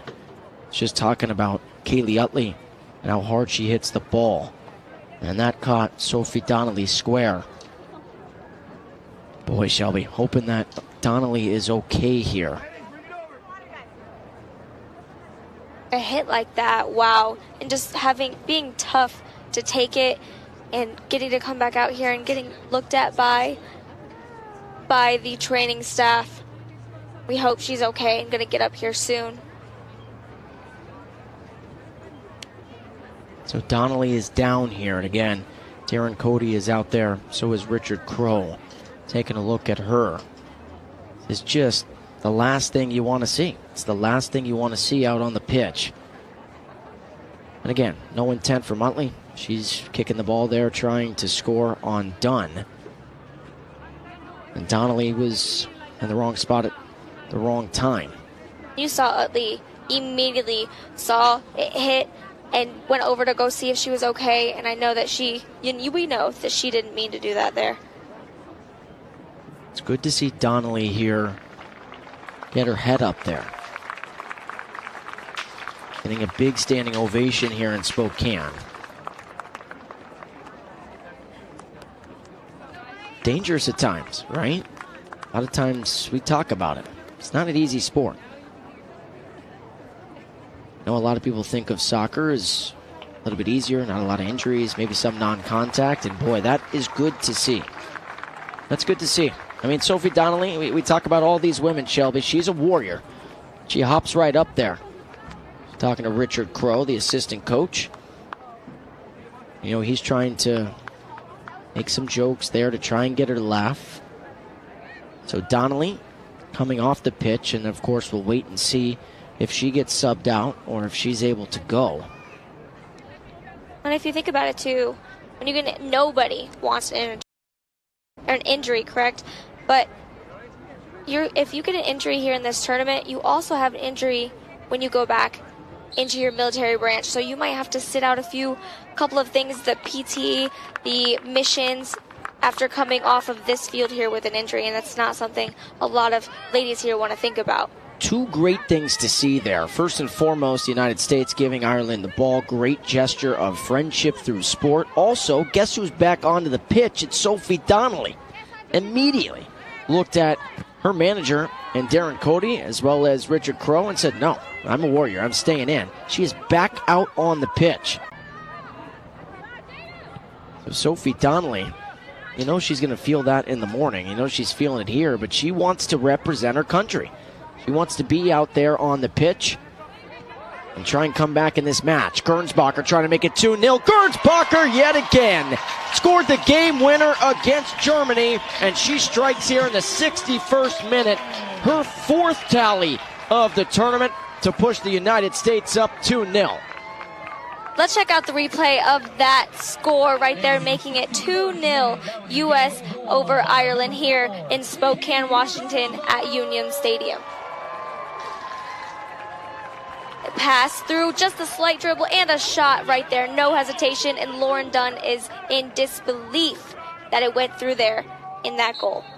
Katie Gernsbacher, the only player on the team representing the Marines, strikes again.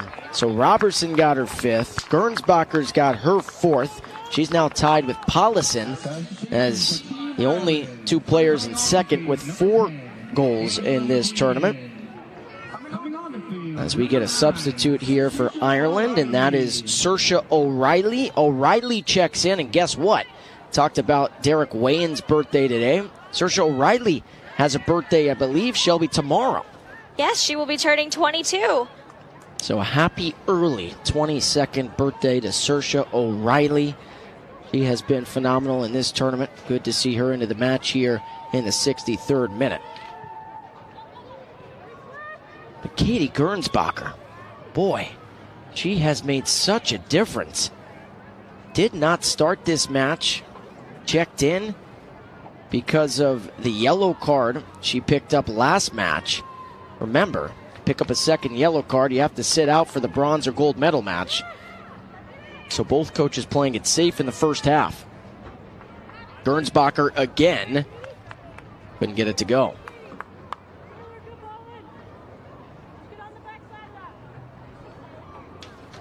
It's exactly what you said in the last final matches here of group play, being so careful with those yellow cards, making sure that the players don't get another one, so they have to sit out for a possible gold or a bronze medal match.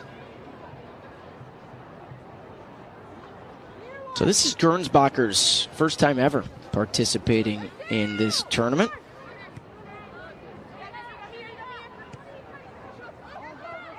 You talked about one of only 8 women in the battalion.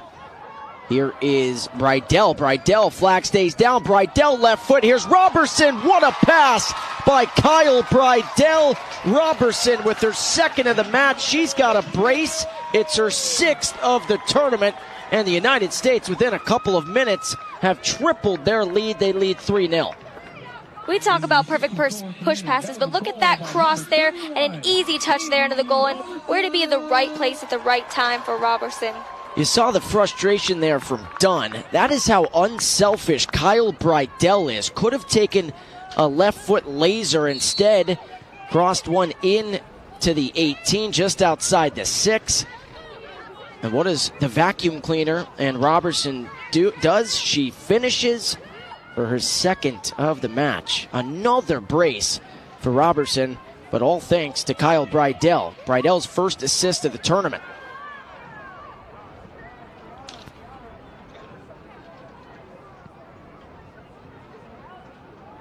I wanted to finish the point really quickly on Gernsbacher, but her mom has been in every game. Every game her mom's been here. Mama Gernsbacher. So shout out to her, watching her daughter play. And speaking of Gernsbacher, Robertson, maybe a hat trick instead, trying to find Utley. Maybe a little too unselfish between the two that play for the Ollie Town Artesians in the Northwest Premier League.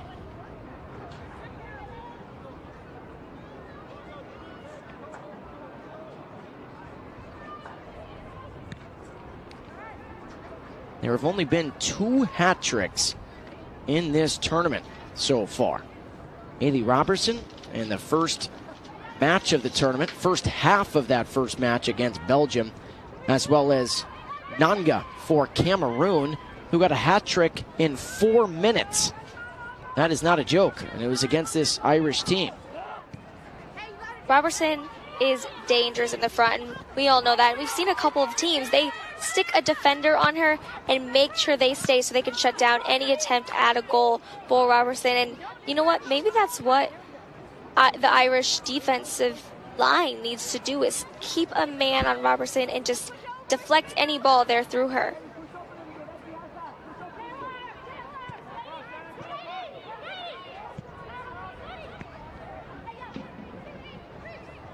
Another chance deflected here by the Irish defense.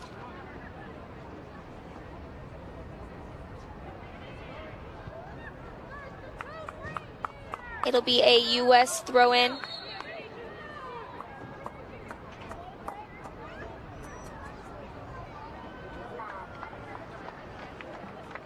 And it looks like that takes us to our hydration break here.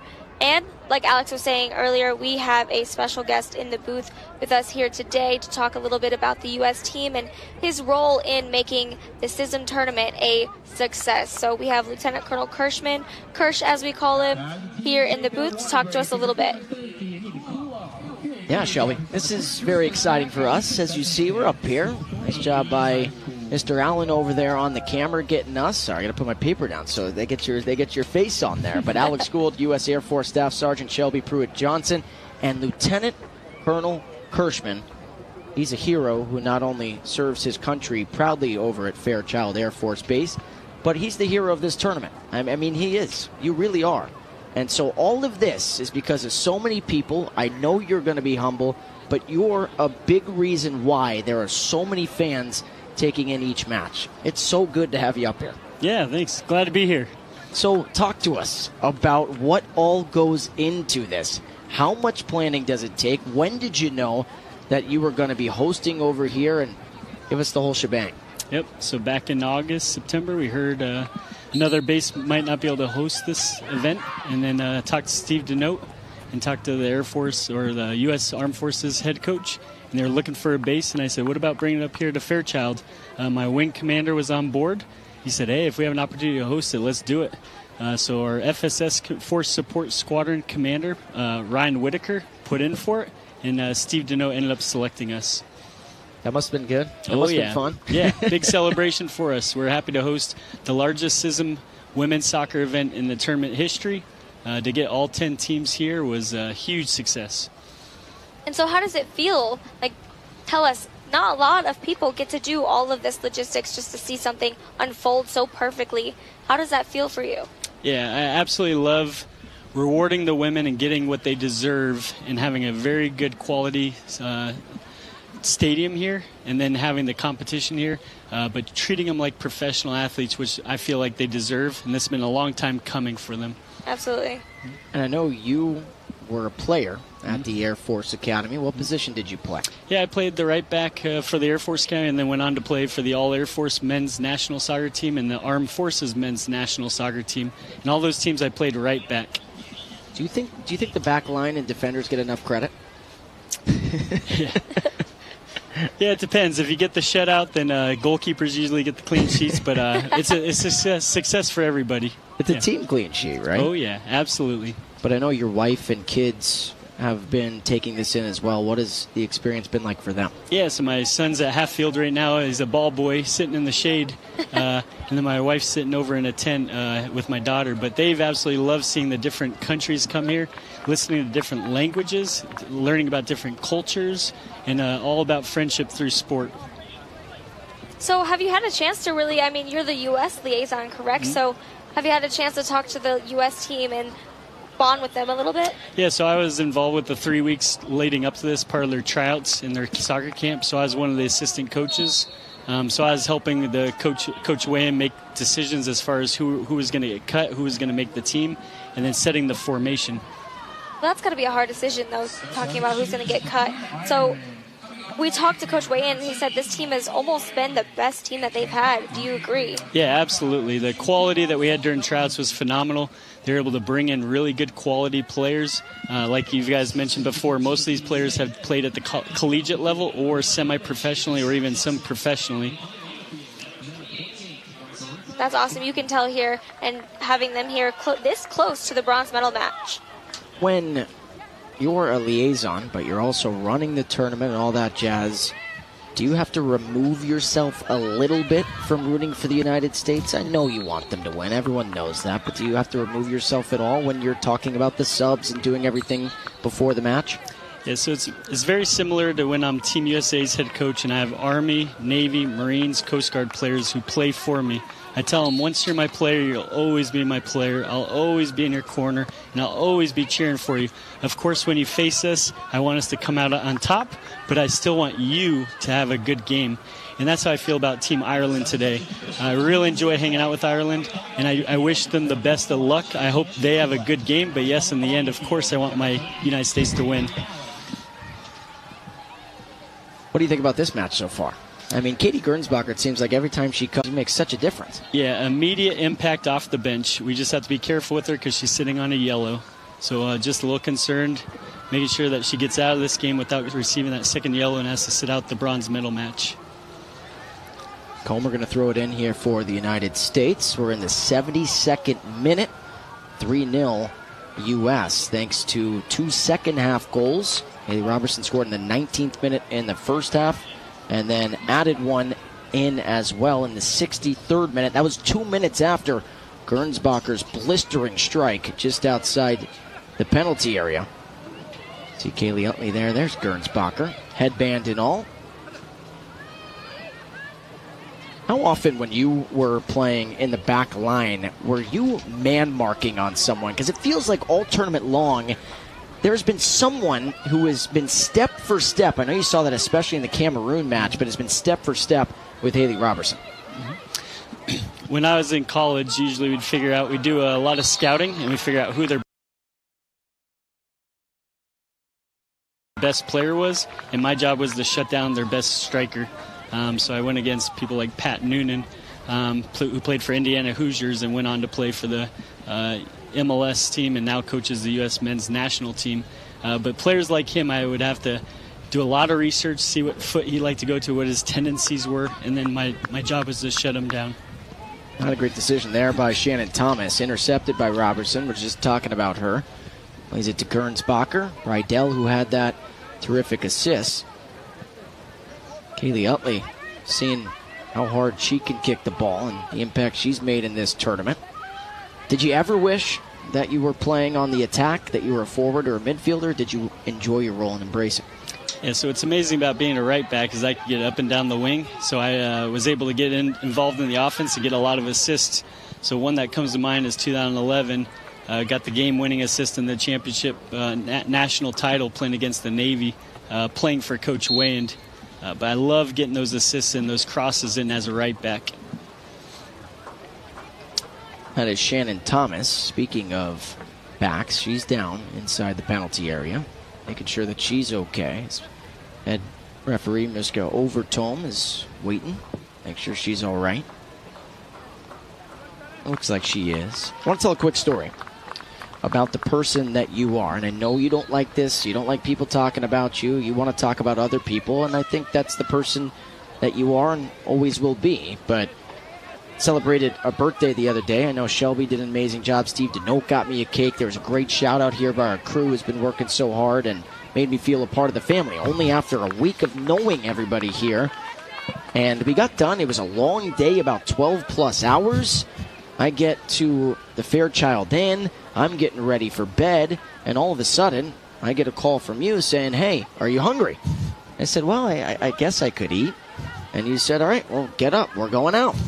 And so, got dressed, got ready, and there was one person in the world on this planet that took me out for my 28th birthday, and that was you. And that meant so much to me. I know my family really appreciated it because they couldn't be here. My girlfriend appreciated it. She couldn't be here. But there was one person who took me out, and that was you.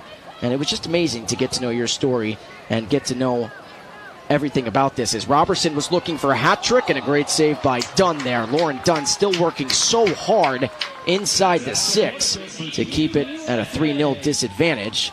So this will be corner kick number 20, it looks like, coming up for the United States and Kaylee Utley. But one person took me out for my birthday, and that was you. And it meant so much to me. It did.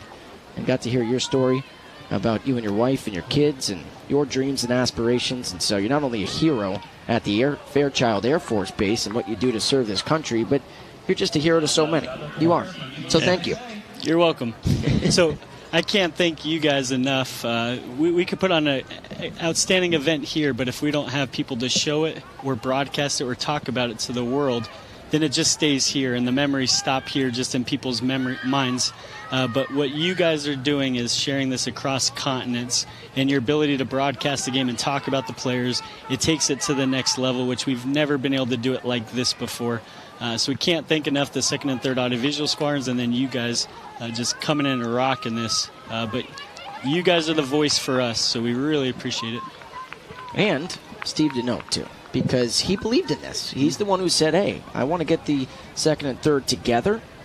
And for some reason brought me in. I'll never know why, but brought me into this mix as well. But a big thank you to him. But I told you, folks, I knew I was going to thank him about the birthday, and then he was going to thank everyone else, because that's what you do. Mm-hmm. But you got anything else for us? Yeah, just want to say thanks to my wife. As you know, this takes a lot of time, so she's had to take the kids for the past few weeks, just keeping them safe at home and everything. But thanks to the tournament committee, the CISM Sports Committee, you guys, our referees coming in from all over the world. Union Stadium, Jennifer has been doing a great job. She's like the owner of the stadium, basically. But can't thank everybody enough. And then Team Fairchild for all their support. And for our wing commander, Cassius Bentley, he's about to move to a different base, different assignment. But for him allowing us to put our name in the hat, there's so many people to thank behind the scenes that have made this possible. And these women get to benefit from it all.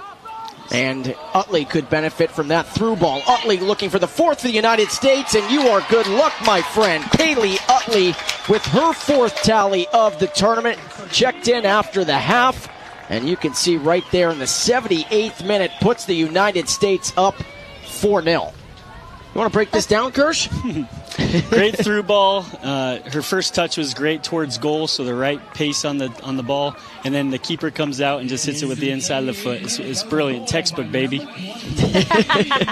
You could do this. Yeah, I was going to say, you may have a future in that. I mean, you have a future in a lot of things. I think there's so many different jobs you can do, but again, you thanked everyone else, but we thank you. A, for your service, but B, for everything you've done for every single person here. You've made time for everyone, and everyone needs to know your name and who you are. So, Lieutenant Colonel Kirschman, Kirsch, we appreciate you, my friend. Yeah. My pleasure. Thank you. Thank you. Go USA.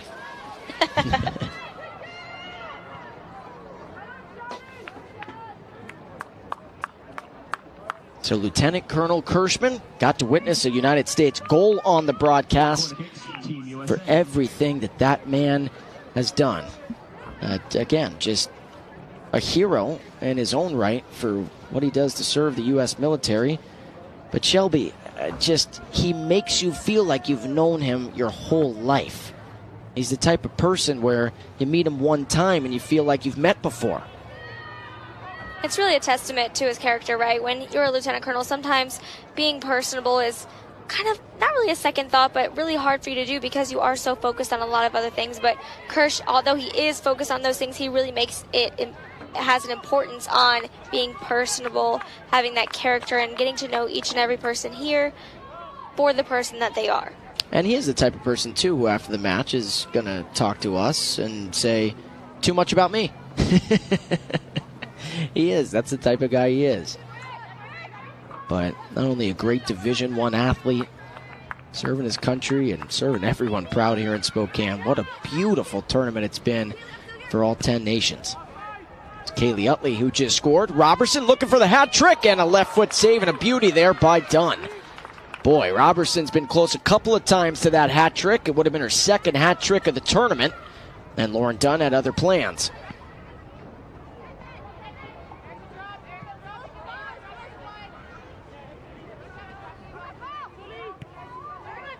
Talk about this Irish team playing in their final match of the group stage. As Utley, great closing speed again. A kind of push from behind there by Kyo, and it's going to be a no call. Something interesting, too, about this U.S. team that they've done, and we talked about some of the memories and the stories that the team has gotten to bond over here in Spokane. One of the things they got to do as a team is visit Thrive International. It's an organization that empowers immigrants, refugees, and citizens. And they actually hosted a soccer camp with 60 kids from 10 countries over in the past few weeks. And the U.S. team got to go watch the games and even had a water balloon fight with some of the kids that played. And a lot of them said that was the best thing that they remember so far of the Spokane tournament, is that community relations with the Spokane area. Here's Utley again. Look out. And again, pinged off a defender. That time it was Siobhan O'Sullivan, the hero for Ireland last match. I know there were some substitutes that checked in while we were talking to Lieutenant Colonel Kirschman. Bridell off Kyo. It's going to be a corner for the United States. But the subs that checked in, obviously O'Sullivan is into the match. Hadn't seen her yet. Trying to see and look at some new numbers out there for Ireland. And for the United States, I believe they had another player come on as well. I think that's the first time we've seen Marissa Groton. So Groton is into the match. Have to give her some credit. Played one season for the Air Force back in 2013. Utley, field goal is good, but not what she was trying to do. And here's another sub checking in for Ireland.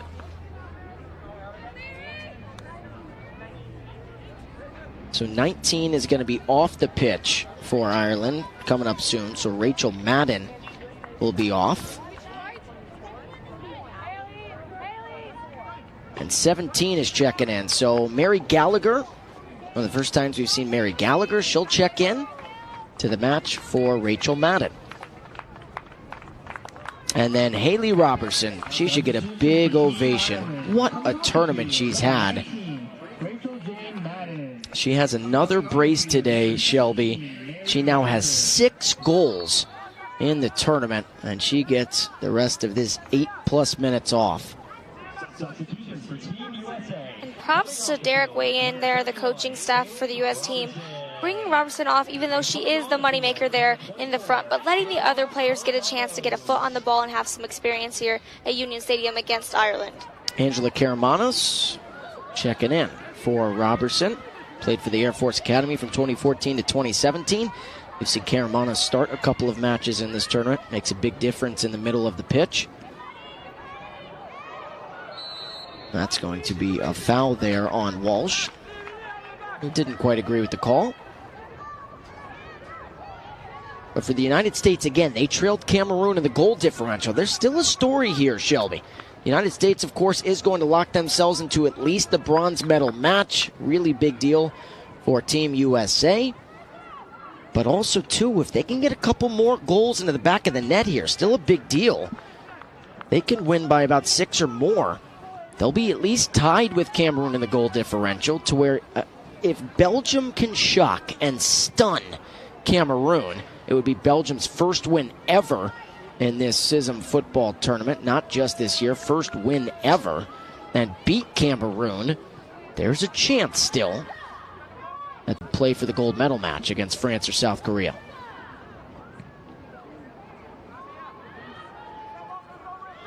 We're getting so close, just 3 matches away after this one to the bronze medal and the gold medal matches, and you can see tensions are rising. The teams are really locking in their skills and trying to get as many goals as they can for that goal differential.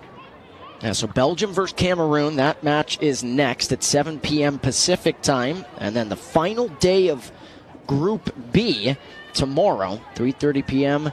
Pacific time, South Korea versus France. Both teams are 3-0. Both teams have 9 points, and both teams have the gold medal match in sight. So the winner of that match will go to the gold medal match on Friday, and that gold medal match is at 4 p.m. Pacific time. So that day's a little bit different. So on Friday, July 22nd, it's a noon Pacific start time for the bronze medal match, which will be either the United States or Cameroon versus either South Korea or France. And then the gold medal match at 4 p.m. Pacific time, which will either be the United States or Cameroon versus South Korea or France. It'll be an action-packed day for sure, and I'm so excited to be there and be so near those matches here after this match. So 86th minute. There's Groton. Groton, by the way, a cool nugget on her. She's a triplet. Ball's played out wide near side. Comer, good closing speed. Comer dancing around Walsh. Good move, but a deflection. Here's the soon-to-be 22-year-old is Gardner, who didn't agree. Going to get called for the foul. Gardner, on her sheet, wrote rookie when we talked about how long she's been with the team. She's a rookie, but you cannot tell out there she brings her A game and is playing well with chemistry in the back line. Also, one more nugget, too, on Groton. Not only a triplet, but a really talented clarinet player. Big-time clarinet player for Groton, who's an AWACS pilot. She's the jack of all trades. Swing and a miss that time by O'Sullivan. Gernsbacher was intercepted by Turner. By Thomas. So Thomas, who we've talked about, played for Delta State Division II school in Mississippi. Started 25 of 47 matches in her career. She has been a huge help to this Irish back line.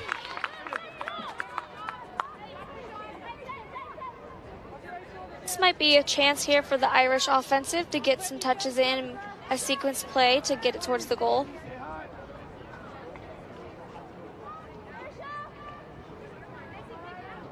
Speaking of Thomas, she's going to take it right near the penalty area. So that's another player we didn't get to. And again, we were talking to Lieutenant Colonel Kirschman, so I want to get to the subs. I know it's a little bit late here. But Leah McAvoy also checked into the match for Ireland. So McAvoy is in there. Lieutenant in the Army from Middleton, Cork, Ireland.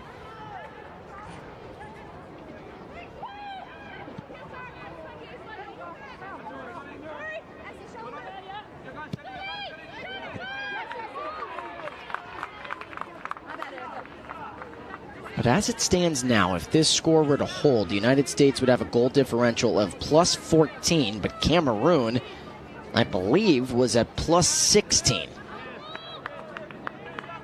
Cameroon would have the 2-goal advantage, which would mean that Cameroon would have to lose by 2 in order for the United States to have a chance. Then they would be tied in goal differential. And then it would go to goals for, and we'd have to take a look at that as well. The United States would love to get at least one more into the back of the net here to get that much closer to Cameroon in case Belgium pulls the upset.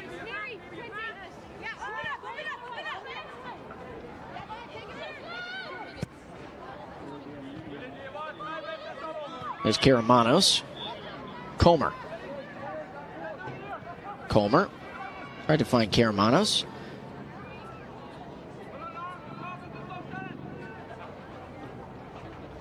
Karamanos is a captain in the Air Force, an F-15 weapons system operator, and her family goes to every match, no matter where it is in the States. Here she is. Bridell. Gernsbacher. I think Gernsbacher thought maybe Comer was there inside the penalty area. Keepi Lei trying to find a teammate. Great ball by Keepi Lei. That was to Jarmer over there on the backside. What a cross to the far post. Jarmer's shot was deflected. So 90th minute here. Can Gernsbacher set up another one? 2 minutes are going to be added to these 90. So 90 plus 2. Still some time here for the United States to put one into the back of the net. Gernsbacher, and there it is, into the back of the net, skying high here in Spokane.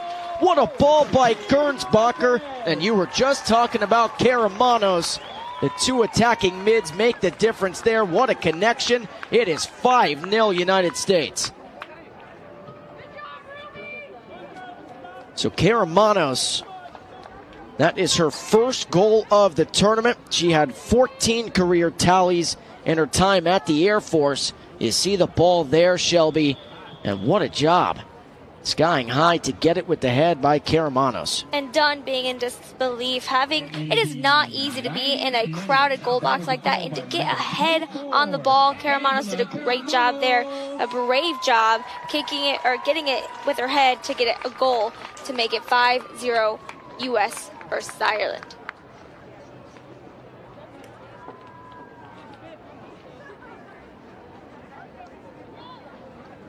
So Keogh is down for Ireland. So we'll see if Mariska Overtoom adds any more time to this. She probably will because of the injury here. So we want to take a look at the updated group rankings and what they would be. Again, if this score holds, it likely will. The United States, as it stands now, take a look. They would be tied with Cameroon. But because of goal differential as of right now, Shelby, they'd be down by 1. Okay? So that's the first story. Then, don't forget, Cameroon plays Belgium tonight. So if Cameroon draws or wins that match, they draw, they'll have 10 points. They'll be 1 point ahead of the United States. They go to the gold medal match. If they win, of course, 12 points. They go to the gold medal match. They'll go 4-0 in Group A. If Cameroon loses and this score stands, the United States, because of goals for right now, would have the advantage, but only by 1. So they would need Belgium to win 1-0, for example, to go to the gold medal match. So that's where we're at. And again, it would be a big upset, no doubt about it, if Belgium beats Cameroon, but we have seen some wild things happen in this sport. Some great motivation there for the Belgium team to get that upset, not only just getting it and beating the Cameroon team, but providing an opportunity here for another team to maybe have a chance at the gold medal match.